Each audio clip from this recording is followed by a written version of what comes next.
विषय पर चर्चा हुई और मैंने वही तर्क प्रस्तुत किया।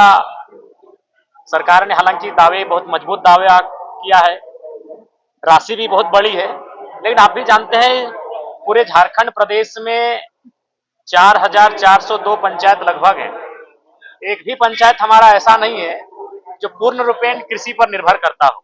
इसलिए मैंने कहा कि सरकारी दावे मजबूत हैं, आंकड़े भी बेहतरीन लाजवाब हैं, लेकिन सच्चाई ठीक उसके विपरीत है। एक भी हमारा पंचायत पूर्ण रूपेण कृषि पर निर्भर नहीं करता है। तो इसीलिए मैंने ये कहा कि जो देश के पूर्व प्रधानमंत्री राजीव गांधी जी कहा करते थे कि दिल्ली उन्हें 1 रुपए अर्थात 100 पैसे भेजने का कार्य तो करती है गांव को, लेकिन गांव जाते जाते वो 10 पैसा हो जाता है।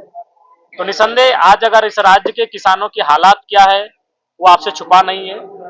आज भारत एक ऐसा देश है जहां लोग टमाटर की चटनी बेचकर अरबपति बन जाते हैं और किसान सड़कों पर उन्हें अपना टोकरी टोकरी टमाटर फेंकने पर मजबूर होना पड़ता है, क्योंकि उन्हें सही वक्त पर जो उनका न्यूनतम मूल्य होता है वो प्राप्त नहीं हो पाता है। और इसमें जो सरकारी विभाग हैं, चाहे लैम्स रहे, पैक्स रहे, उनकी बड़ी सहभागिता रहती है। वह ऐसा वो जानबूझकर करते हैं ताकि बिचौलिया किसानों की जो अनाज है उसे कम लागत पे खरीदे और फिर वह एमएसपी पर बेचने का कार्य करे।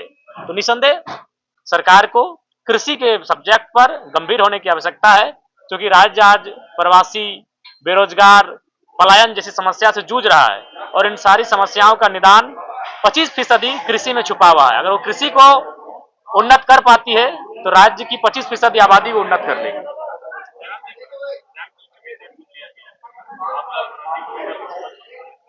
देखिए, संभावना तो यही थी कि बाबूलाल मरांडी जी ही नेता प्रतिपक्ष बनेंगे, लेकिन इतना समय क्यों लिया गया, कहीं ना कहीं बीजेपी झारखंड राज्य में अपने आप को बैकफुट में महसूस कर रही है। इस बात की सच्चाई से इनकार नहीं किया जा सकता। ये तो सभी जानते थे कि बाबूलाल मरांडी ही नेता प्रतिपक्ष के दावेदार हैं, लेकिन सवाल है कि लगभग 3 महीने की प्रतीक्षा की गई, तो इसका मतलब है कहीं ना कहीं बीजेपी अपने आप को बैकफुट पर पा रही है। ये चिंता का विषय है। अच्छा जयराम जी, बीजेपी विधायक दल का बैठक हुआ था चुनावी समीक्षा को लेकर, विधानसभा का चुनाव संपन्न हुआ था, तो उसमें से एक फैक्टर निकल कर आया था जयराम हम लोगों के लिए बहुत हावी था, इसलिए तो बीजेपी बैकफुट पे चला गया। आप ही का नाम का चर्चा हो रहा था कि आप ही की वजह से तो बैकफुट पे गया, आप ही वोट कटवा का। देखिए, वोट फिर आपको कहेंगे वोट काटना किसे कहा जाता है? जब कोई 10,000, 12,000, 15,000 वोट ऐसे वोट कटवा कहा जाता है। कोई पार्टी आपको तो प्रशंसा करनी चाहिए।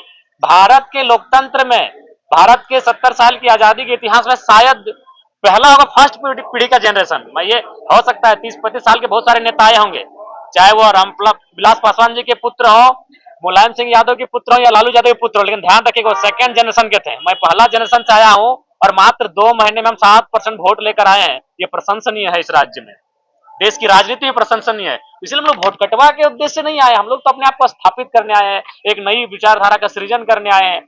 तो हम लोग उसमें कामयाब भी रहे हैं। 70,000, 90,000, 71,000, 60,000, 65,000, 50,000 वोट लेकर आए हैं हम लोग विधानसभा में। हम लोग नेता प्रतिपक्ष को दूसरे स्थान पे धकेले हैं, सिटिंग विधायक को दूसरे स्थान पे धकेले हैं, मंत्री को हम लोग मात देकर यहाँ तक आए हैं। तो वोट कटवा की संज्ञा आप नहीं दे सकते हैं। हम लोग अपनी एक नई पहचान बनाने के लिए आए हैं और उसमें काफी हद तक सफल रहे हैं। मानते हैं ना जयराम जी? देखिए, किसी के, माननीय पत्रकार महोदय, जब भी कोई चुनाव होता है और चुनाव में हार जीत होते हैं तो कई कारण होते हैं। अगर उन कई कारणों में अगर एक कारण मुझे माना जा रहा है तो हम इनकार नहीं कर रहे हैं, हम नहीं इस बात को सिरे से खारिज कर रहे हैं, लेकिन कई कारण होते हैं। उन एक कारणों में अगर आप हमें रखते हैं तो हम कभी उसको अस्वीकार नहीं कर रहे हैं। सवाल ये है, सदन में कितने मुद्दे उठ पा रहे हैं जनता के, अब तक का कैसा अनुभव रहा? देखिए, सदन में तो ठीक ठाक मुद्दे उठ रहे हैं और चूंकि देखिए हम लोग एक विधायक हैं, समय का थोड़ा सा कम होता है, पाबंद होता है, काफी स्पीडली अपनी बातों को रखना पड़ता है। जिस दिन समय रहेगा उस दिन शालीनता से, गंभीरता से। और कल जो माननीय मंत्री योगेंद्र प्रसाद जी जो अपना तर्क प्रस्तुत कर रहे थे और उसके संदर्भ में कौन थे? मथुरा प्रसाद महतो कौन है? मुख्य सचेतक। प्रदीप यादव कौन है? कांग्रेस दल के विधायक दल के नेता। रामेश्वर उरांव पूर्व मंत्री सह वर्तमान में सरकार, हेमलाल मुर्मू सत्ता पक्ष के एक वरिष्ठ नेता और 9 बार, माफ कीजिएगा, 9 बार के विधायक स्टीफन मरांडी, ये नेता कल सरकार के खिलाफ बोल रहे थे। यानी इससे आप आकलन कर लीजिए, अगर विपक्ष बोलता तो आप बोलते विपक्ष का काम है हल्ला करना, विपक्ष का काम है गला फाड़ना। सत्ता पक्ष की नेत्री, सत्ता पक्ष के नेता जब कार्यपालिका की आलोचना कर रहे हैं, आलोचना नहीं कर रहे, अपने दर्द और तकलीफों को सुना रहे हैं, तब स्पष्ट जान लीजिए कि सरकार में जो कार्यपालिका है, ब्यूरोक्रेट से नौकरशाह है, निरंकुश, कितनी निरंकुश है।